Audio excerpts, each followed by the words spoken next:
Aurelius Soules, capítulo 2. A prisão de Mucro. A prisão de Mucro ergue-se em um terreno remoto e desolado, onde o vento parece sussurrar segredos antigos, e a paisagem é cortada apenas por rochas ásperas e vegetação rasteira. Está afastada das rotas comerciais, isolada da vida cotidiana, um lugar onde até a própria natureza parece ter abandonado a esperança. Sua imponente construção de pedra cinza, fria e imperturbável, parece desafiar o próprio conceito de tempo. As muralhas que a cercam são espessas, e sua altura é suficiente para que nenhum olhar curioso consiga penetrar nos segredos que ela guarda. A fortaleza é uma cicatriz na terra, erguida para durar séculos, a prova da grandeza de Roma e de sua capacidade implacável de reter o que lhe pertence. No topo, uma linha de torres de observação se ergue, vigiando constantemente a imensidão ao redor, mantendo o olhar atento sobre qualquer movimento nas proximidades.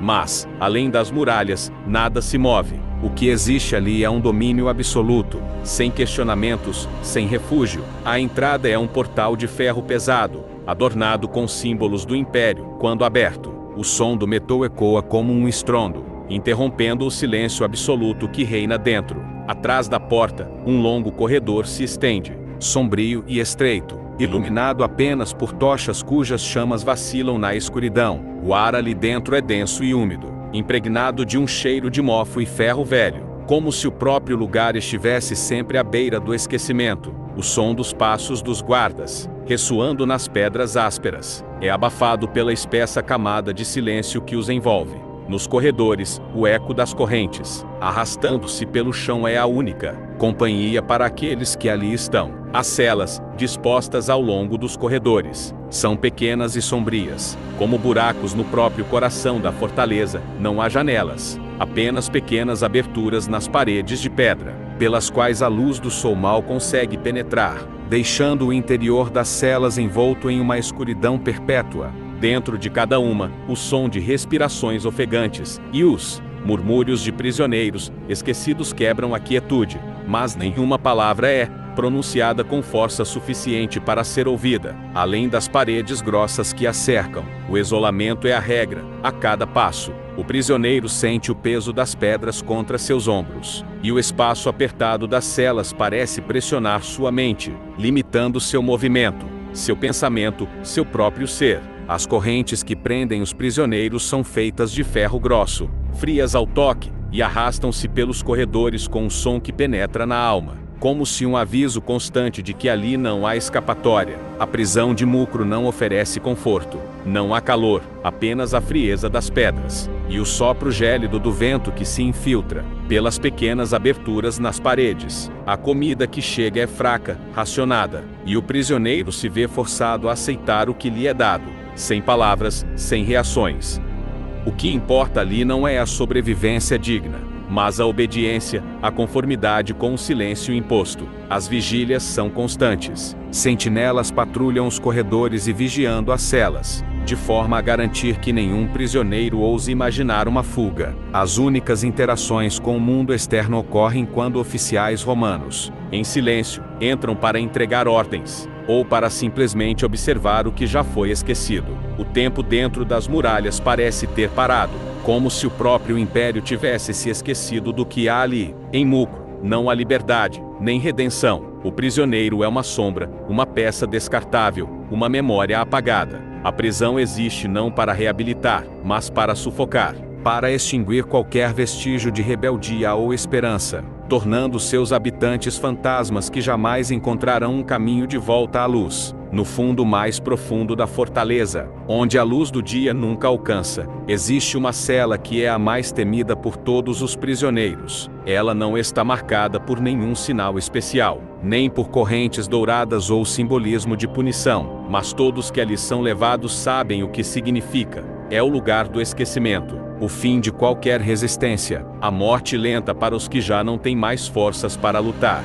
O ar ali dentro é denso, carregado de um fedor úmido que lembra o de carne apodrecendo. As paredes, uma vez sólidas, estão agora cobertas por musgo e um líquido viscoso que escorre lentamente, como se a própria cela estivesse suprimindo a vida que um dia existiu nela. O chão é de pedra dura e irregular, pontilhado por manchas de sujeira e o que poderia ser o vestígio de antigos prisioneiros que ali sucumbiram. Não há colchões, não há camas. A única coisa que o prisioneiro encontrará é o chão frio e duro que o aguarda, como uma sentença definitiva. A luz que tenta penetrar pelas pequenas fendas nas paredes é quase inexistente, suficiente apenas para criar sombras, que dançam e se estendem de maneira tortuosa nas paredes. Não há janelas, e as aberturas são tão pequenas que mal permitem o respirar de quem ali está. O som é um eco abafado, o som das correntes de outros prisioneiros, o som do vento que passa pelo corredor distante. Mas dentro da cela reina o silêncio mais absoluto. O lugar é abafado e claustrofóbico, onde o espaço parece se fechar sobre o prisioneiro, tornando impossível qualquer movimento significativo. A cada tentativa de se mover, o corpo encontra resistência, seja pelo cansaço, seja pela dor que as correntes impõem. Os gritos de outros prisioneiros, se há algum, se perdem nos corredores distantes, deixando o condenado em um vazio absoluto, como se ele não fosse mais parte de um mundo exterior. Os guardas que visitam a cela o fazem de maneira rápida, sem nenhum interesse em quem ali está. Eles vêm, olham, verificam a condição do prisioneiro e vão embora, deixando-o em sua agonia. Não há palavras de consolo, não há perguntas ou instruções. O prisioneiro é tratado como um animal, e não como um homem. Ninguém se importa com o que acontece ali, com o que foi perdido. E, eventualmente, o prisioneiro se perde. O corpo se desfaz, a mente enfraquece. A vida escorre pelos dedos como a água do rio que nunca chega. O que começa como uma luta pela sobrevivência, acaba se transformando em um vazio existencial, onde a própria ideia de resistência se dissolve. E então, com o passar do tempo, o ser humano que um dia ali entrou se torna um fantasma, uma figura consumida pelo sofrimento, sem mais identidade, sem mais nome. Ali jaz um homem, que um dia teve um passado, um nome, uma história. Mas, agora, tudo o que restou foi o esquecimento. O único vestígio de sua existência é o eco de suas últimas respirações, absorvido pelas paredes que nunca terão misericórdia. A madrugada era um manto de silêncio espesso, quebrado apenas pelo som dos passos suaves dos soldados, nas pedras úmidas dos corredores subterrâneos da prisão. O peso da missão era claro, mas nenhum dos dois homens vacilava. O ouro que receberam para essa tarefa, uma pequena fortuna, parecia mais uma sombra distante agora, opaca e sem peso. O que importava não era o dinheiro, mas o que havia sido prometido, o que deveria ser cumprido, uma dívida que ninguém mais lembrava. A missão era simples, porém sombria: retirar um prisioneiro das profundezas de Mucro, um lugar onde a luz do Império jamais alcançaria, e entregar-lhe um destino incerto, sem glória ou reconhecimento. O prisioneiro em questão já estava esquecido por todos, inclusive por César, cujo império havia se despedaçado com sua morte.